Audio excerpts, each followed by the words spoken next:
Hey guys.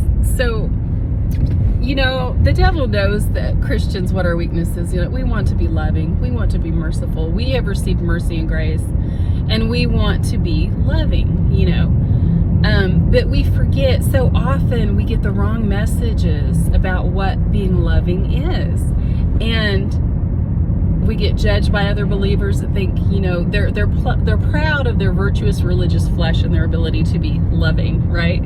And so they will judge you and say you're not being loving because you are standing firm in the truth, marking and avoiding those that teach error that stunts people's growth or shakes their foundation. Oh, you need to keep reaching out to them and no, the truth is here for those that want to hear it. You just keep speaking the truth in love, whether you're in a comment section, in a physical church, in your family situation, in a business setting, if you have a YouTube channel. All we can do is minister Christ. Christ is mercy and grace. He's the way, the truth, and the life. And it's not up to you. You plant the seeds. He is the one that makes them grow. He's the one, the Spirit, that works to give them revelation and acceptance. We can't plow the field of their heart and change it. We can't, all those things, that's up to the Lord. That's His job. All we can do is put the seeds out there. But what happens is people get roped into feeling sorry for people, or feeling virtuous, and forgetting to crucify that part of their flesh that's like the good side, where you think you've got some religious virtue that you can be proud of, that yes, I am the most loving, I'm going to keep reaching out to people. But what happens is you can end up getting corrupted also by their doctrine, and then it confuses everybody else because there's no clear line drawn there. It's like, well, so-and-so is, this person is over there reaching out to them and speaking to them and encouraging them, and so I guess we should too. And people follow that example. And it's not unloving to mark and avoid. Love is offering people Christ and speaking the truth in love. The true gospel,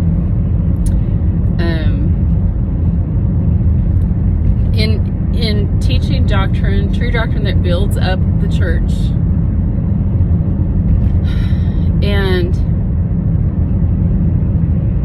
there's really nothing else we can offer.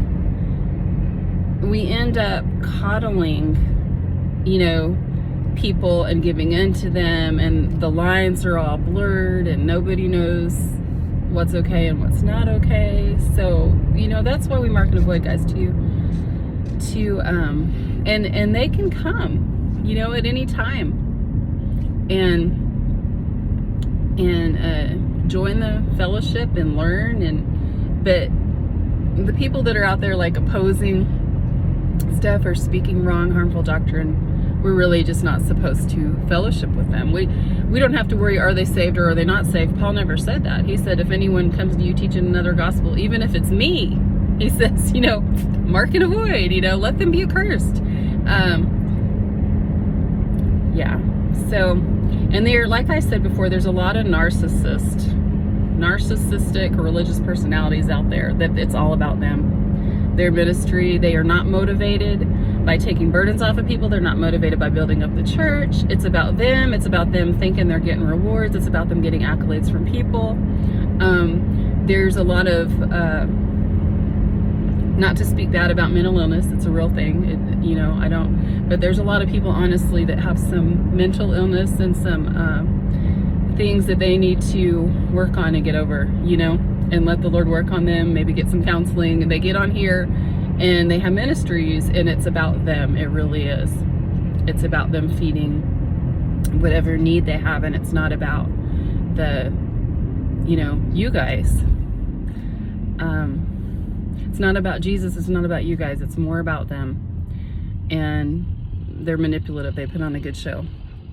And they will use your desire to be loving and your sympathy, and they will play on that. That's what they do. They're good at it. They've been doing it most of their lives. So just realize that it's not like you're writing people off and you wish bad for them. You know, you can still, you know, you love them, but the way you love them is what's important. And I like what David said. He had a video out, I think it was yesterday, talking about this sort of thing. It's really, really good.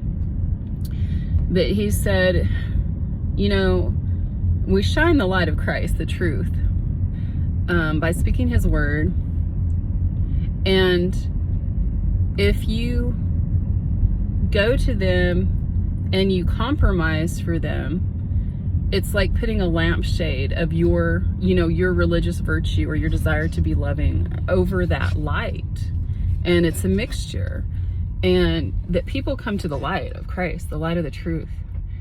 And we don't want to go offer them a dulled down light that is a mixture of, you know, of truth covered in our, you know, fleshly, uncrucified flesh religious virtue that we're so proud of, right?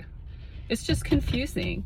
And drawing the firm line and continue to stand and boldly speak the truth is love and mercy, okay? Because it will help set people free. I don't know if I put this into words as well as I should have, but I just wanted to, and David had a long video, and I 100% agree with him. And I've seen this happen so much over the past few years, and I struggle with it myself. So I'm speaking to myself about this as well. But I know a lot of you appreciate me just kind of doing a summary, a short message, just getting the point across quickly if you don't have as much time to listen to the longer messages. So that's kind of what I'm doing here. And but I'll link his video below in the description box too, because it's really good. And I love y'all. Have a blessed day.